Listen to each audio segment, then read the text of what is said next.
Tout juste 8h37 sur RMC et BFM TV. Mon invité ce matin, c'est le député de la Somme, Rassemblement National, Jean-Philippe Tanguy. Bonjour Jean-Philippe Tanguy. Bonjour Benjamin Duhamel. Alors d'abord l'information de la matinée. 2 jours après la mort d'un enfant de 10 ans à Nîmes, tué par balle. Une nouvelle victime de 18 ans tuée cette nuit, là aussi par balle, dans le même quartier de Pisevin. Tout cela malgré l'envoi de la CRS 8, la compagnie d'intervention spécialisée dans les violences urbaines. Ça veut dire que la réponse sécuritaire, ça ne sert à rien. Rien n'arrête les trafiquants? Ça veut dire en fait que le problème de fond, ce n'est pas la capacité de la police à faire son travail, c'est l'autorité de l'État. De toute évidence, ces gangs, cette racaille n'a plus peur de l'autorité de l'État. Ils considèrent que même quand on envoie une brigade d'élite comme la CRS 8, avec ses compétences, avec la reconnaissance qu'elle a de tous les professionnels, eh bien, ils n'ont pas peur d'eux. Ils règlent leur compte. Qu'il n'y a aucun message de fermeté, ils considèrent pas d'autorité de la part de Gérald Darmanin. Le message est envoyé aux Français. Bien sûr que sans doute les habitants ont été soulagés dans le règne de terreur sous lequel ils vivent d'avoir ces policiers en plus, cette brigade d'élite qui est venue les protéger. Mais ils savent bien que ce territoire est désormais, comme d'autres, hors de la République, car ces personnes pensent qu'ils peuvent faire régner la loi à la place de l'État, et de facto, ils le font. Donc ce n'est pas seulement, si vous voulez, des réponses ponctuelles qu'il faut apporter, c'est une volonté politique générale de réaffirmer l'État. Ça fait des années qu'il y a ce type de règlement de compte. Est-ce que c'est pas un peu facile d'arriver sur un plateau de télévision, de dire le problème c'est l'autorité de l'État? La réalité, c'est qu'il y a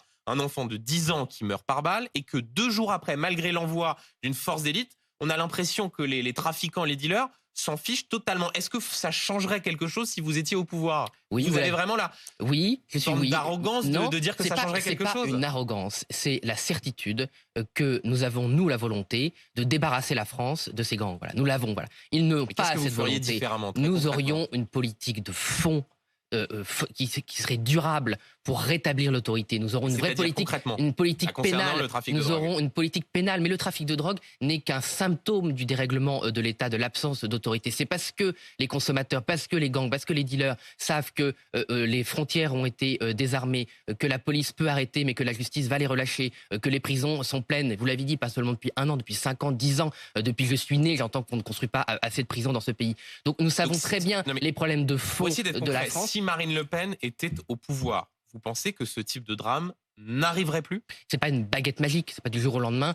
Malheureusement, les gangs ne vont pas changer de comportement du jour au lendemain. C'est que nous aurons une main de fer pour faire en sorte que durablement, il y ait une politique pénale dans notre pays qui démantèle totalement le trafic de drogue. Une ou deux mesures très concrètes pour lutter contre ce genre de drame. Le problème, Monsieur Duhamel, c'est justement, c'est que ce ne sont pas des mesurettes. Voilà, ça fait 20 ans, vous l'avez dit, 10 ans, des années que les Français, dès qu'il y a un drame, entendent des hommes et des femmes politiques qui se précipitent pour les plateaux pour expliquer qu'ils vont faire un coup de baguette magique. Et c'est parce qu'on va rajouter quelques policiers, quelques gendarmes que les problèmes vont être réglés. Non, c'est qu'il y a une volonté de fond, une politique de fond qui doit être menée durablement, avec des personnes à la tête de l'État, évidemment, et avec à la tête de l'État. Oui, absolument, c'est un enjeu clé. Vous avez raison. Il y a un désarmement psychologique des élites françaises avec la drogue. C'est-à-dire qu'à tous les étages de la société, on considère que consommer de la drogue, ce n'est pas si grave, que c'est peut-être même bénéfique. Dans toutes les grandes écoles françaises, parce que j'en ai fréquenté beaucoup, la consommation de drogue est banalisée. Donc vous avez une partie considérable des élites françaises. Eh bien, il faut le changer. Il faut en mettre en prison pour un certain nombre de personnes. Ça peut être possible, mais surtout alourdir les peines et considérer que c'est systématique. Moi, je peux vous dire que quand vous aurez les enfants de la bonne bourgeoisie qui consomment de la drogue et qui font vivre indirectement un enfer aux classes populaires qui habitent dans ces quartiers, ils iront quelques jours en prison, où ils auront en tout cas une procédure pénale lourde qui les rafraîchira les esprits, qui leur rafraîchira les esprits.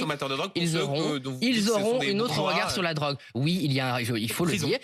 Moi, je le dis parce que c'est un domaine malheureusement que je connais bien, que j'ai bien affronté. Oui, vous avez des classes dirigeantes françaises, une partie des classes dirigeantes françaises qui sont. Quand vous dites vous les connaissez, ça vous avez.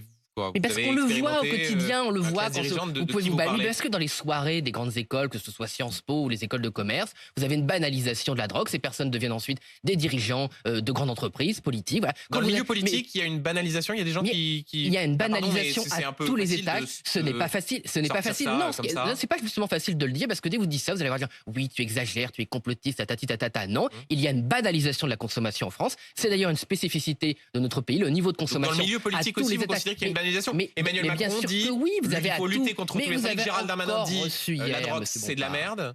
Vous avez encore reçu hier Monsieur Bompard qui vous explique d'ailleurs sans vraiment l'assumer, puisque là, le drame était trop grave, que la légalisation de la drogue, voire de tous les types de drogue, vous avez même des responsables politiques qui pensent qu'il faut même légaliser les drogues dures. Parce que eux disent on a l'arsenal le plus répressif d'Europe et ça n'empêche pas la consommation et ça n'empêche pas les trafics. Mais c'est totalement faux. On n'a pas un arsenal législatif le plus dur. On a beaucoup de mots, beaucoup de gens qui se précipitent sur les plateaux pour dire à la fois que tout est grave, mais que ça n'existe pas dans certains milieux. Moi, je vous dis que psychologiquement, une partie des élites françaises sont désarmées, voire considèrent que tout ça n'est pas très grave, et que donc les gangs, les mafias se sont infiltrés dans cet état de désarmement général. Est-ce que vous allez aux portes de Paris, vous allez aux portes de Paris, pardon, au cœur des villes, vous avez le 18e arrondissement, un certain nombre d'arrondissements parisiens qui sont gangrénés par le shit seulement, ils sont gangrénés par les pires drogues possibles, avec des armées de zombies que les autorités déplacent d'un quartier à l'autre, pas depuis du crack, oui, ouais. Pas depuis une semaine, pas depuis un mois, depuis des années. Donc les gens assistent à ça dans des quartiers entiers et les élites, je suis désolé, les élites dirigeantes ne font rien de concret. Vous savez, je suis désolé, il faut dire aux Français, ils le vivent de toute façon au quotidien. Maintenant, vous avez même les métros parisiens, voilà, qui doivent s'arrêter parce que vous avez des craqués qui sont sur les voies. Voilà, on en est là. Voilà, on en est là. Ce qui est assez singulier, c'est que on a l'impression que vous dites il y a une complaisance à l'égard de la drogue parce que les élites consomment de la drogue. C'est ce que vous dites? Non, je dis à tous les étages, y compris les élites. Voilà, y compris les élites. Donc quand vous avez une partie des élites dirigeantes qui considèrent que ce n'est pas si grave, qu'on peut consommer, que c'est même sympathique, que c'est récréatif, voilà, c'est le mot qui est utilisé, eh bien oui, vous avez un désarmement général. Ce n'est pas le cas de tous les pays en Europe, parce qu'on dit, on a tendance aussi à faire croire aux Français que c'est pareil partout. Non, ce n'est pas pareil partout. Il y a des pays où consommer de la drogue, eh bien, par exemple, ça peut vous valoir de perdre votre mandat. C'est pas le cas de tout le monde en France. Jean-Philippe Tanguy, un mot sur la situation en Russie et la mort d'Evgeny Prigojine dans un accident d'avion. Le patron de Wagner qui avait fait une tentative de putsch avorté le 24 juin dernier. À l'instant, la réaction de la diplomatie française. La France évoque des doutes raisonnables sur les conditions du crash aérien. Est-ce que vous aussi, vous avez des doutes raisonnables sur les conditions de ce crash? Moi, je fais confiance à la diplomatie française, d'une manière générale, dans les périodes de guerre où le mensonge, la désinformation, les guerres d'influence sont légion. On ne peut avoir confiance que dans notre diplomatie, notre armée, le cas échéant, nos services de renseignement. Donc, moi, j'attends, il y a une grande prudence, qu'on sache ce qui s'est passé et sans doute le jugement de l'histoire, un jour, on pourra en reparler, on saura ce qui s'est passé. Vous dites grande prudence. Est-ce que, pour dire les choses clairement, est-ce que vous voyez la main de Vladimir Poutine derrière ce qui s'est passé? Mais moi, j'écoute les commentaires qui sont faits, mais moi, j'ai pas d'informations particulières. Vous voyez les méthodes de Vladimir Poutine, vous voyez l'élimination de ses opposants politiques ces dernières années, et donc vous pourriez vous dire qu'effectivement, comme le dit la diplomatie française, il y a des doutes. Joe Biden aussi disait, le président américain, ne pas être surpris. Est-ce que vous avez été surpris en voyant non, ce qui s'est passé? Non, je ne peux pas dire que j'ai été surpris sur le sort qui est arrivé à ce dirigeant, je le rappelle, d'une société paramilitaire qui est l'ennemi de la France. L'ennemi de la France, notamment en Afrique, était désigné par le Parlement et nous l'avons soutenu comme une organisation terroriste. Ce que je dis, c'est que c'est pas moi sur un plateau qui vais savoir ce qui s'est passé. J'écoute, je n'ai pas d'informations particulières. Donc moi, je me range à l'avis de la diplomatie française et à ceux qui savent, bien sûr, et à ceux qui savent quelque chose ou qui vont savoir quelque chose. Jean-Philippe Tanguy, Emmanuel Macron a donc précisé dans les colonnes du Point les détails de son initiative politique. Il souhaite recevoir les forces politiques représentées au Parlement mercredi prochain pour des textes transpartisans, voire des référendums. Est-ce que d'abord vous nous confirmez bien que Jordan Bardella, le patron du RN, se rendra à cette invitation et qu'il a accepté donc l'invitation du président de la République? Oui, il a fait savoir qu'il se rendrait évidemment à cette invitation pour discuter de ces sujets, même si je dois dire que nous ne comprenons pas le choix qui a été fait, qui me semble totalement à rebours des préoccupations des Français. Il a été annoncé que les priorités seraient de parler un peu de politique étrangère, de politique institutionnelle, alors que, bon, on le voit dans son interview, par exemple, la part de l'entretien de M. Macron, qui est pourtant très long, donc il a eu le temps d'en parler, s'il avait voulu d'en parler, consacré au pouvoir d'achat. Je voyais encore les Échos ont annoncé que sur 2 ans, l'alimentation et les produits d'hygiène avaient augmenté de 21%. Bon, dans l'entretien de M. Macron, ça ne prend aucune part. Voilà. Donc, il est complètement en dehors des priorités qui seront abordées, mais sur le principe, vous qui ne cessez de dire on joue le jeu des institutions, contrairement à d'autres oppositions, est-ce que vous vous félicitez de cette initiative en l'occurrence, c'est pas une institution, puisque c'est une réunion en dehors des institutions. C'est-à-dire, quand le président de la République, quand la présidente de la République, nous sommes le principal opposant et le seul, puisque je rappelle que les oppositions qui font leur cinéma, c'est-à-dire celle de la NUPES, ont appelé à voter pour M. Macron, l'ont laissé se faire élire. Donc nous sommes le seul vrai parti d'opposition, mais M. Macron a été élu et désigné par les Français, c'est le président de la République, donc quand il convoque les forces politiques, on va voir et on essaie de porter nos idées comme toujours. Nous portons toujours nos idées. Et de toute façon, nous avons quand même de l'influence parce que même si M. Macron, malheureusement, n'appliquera pas notre programme et que seule Marine Le Pen pourra le faire, on a quand même beaucoup d'influence depuis un an sur les décisions qui sont prises. Mais l'état d'esprit de Jordan Bardella, ce sera quoi? D'être constructif, pragmatique, ou de dire de toute façon on y va parce qu'on nous invite, mais on n'est pas dupe sur le fait que rien n'en sortira? Je ne peux pas parler à la place de Jordan, mais avec l'expérience qu'il a, j'imagine qu'il n'a pas d'illusion sur la manœuvre politique, mais qu'il défendra, comme il le fait toujours, nos positions, fera valoir ce que nous pensons bon pour la France. D'ailleurs, c'est des positions constantes. Et par exemple, si évidemment on veut parler de référendum, puisque visiblement ni LR ni les socialistes ne veulent voter la loi sur l'immigration, soit dans un sens plus laxiste, soit dans un sens